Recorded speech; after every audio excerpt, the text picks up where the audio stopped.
Well, all the back and forth on this debt ceiling crisis has been yet another thorn in the side of small businesses. On top of the higher taxes, or at least threat of higher taxes, more regulations, all the uncertainty of health care costs and the rising health care costs, we are now getting solid evidence that the Bush-Obama bailouts and the Obama industrial policies have empowered the corporation at the expense of the small business, and that is killing our economy.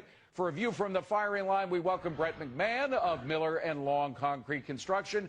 Drew Greenblatt is president of Marlin Steel Wire, and Toby Smith is back from NBT Equity Research. Brett, first to you. I don't imagine you're much surprised that the corporations have been having these record profits. They've been doing very well with the Obama industrial policy, but you guys are getting killed, and it's from you that we're going to get the new jobs that will bring that unemployment rate down. Yeah, no, it shouldn't surprise, because this is one of those times where, you know, billionaires make more billions and millionaires get put in the poorhouse. We kind of go through these things where there's sort of an ability to adapt. The big corporation has the ability to kind of spread the cost of doing business over a lot more units, over, you know, maybe they centralize a regulatory area or something like that in their corporation. All that stuff doesn't apply to a small business. It is far more impactful on a per unit basis to us than it is to a giant corporation. And Drew, of course, the people who get all the breaks, the people who get all the cutouts when regulations are formed are the big guys. They are the millionaires and billionaires. You want to talk millionaires and billionaires, they're the ones that have been getting the special breaks over the past 3 years. It's a challenge because small businesses don't have lobbyists in, prowling the halls of Capitol Hill. All the big companies and the unions, et cetera, have lots of lobbyists that are advocating their cause day in, day out, meeting with all these congresspeople. Except for the U.S. Chamber of Commerce, entities like the National Association of Manufacturers, there's not a lot of people out there, protecting our interests. And Toby, it's not for nothing that most of the small jobs, most of the jobs that are created out of recession come from small business, because that's where the innovation is. That's where the energy is. That's where the spirit is, the drive that gets the economy back on its feet after a recession. Well, you are true, David.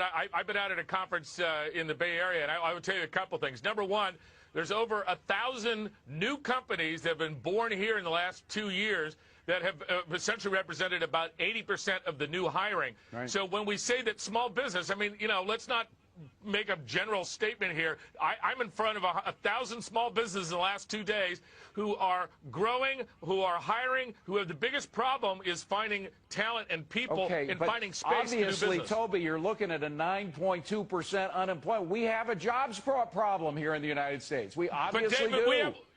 David, we have a jobs problem, but we also have a skill problem, because the jobs problem, if you really boil down into it, are many jobs that can't be being done here in the United States, so we don't have the trained people because we didn't change quick enough when this world changed. Brett, and the big companies, by the way, Brett, I've heard that argument, and that's what the president uses to say that we need more money in education. But Brett, the fact is that a lot of these people, I mean, look at Bill Gates, look at a lot of these people that didn't graduate from college, that don't have the skills, that just worked.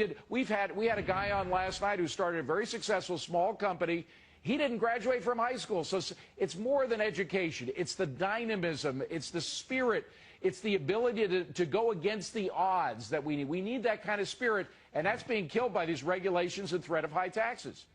Yeah, you'll see more of that.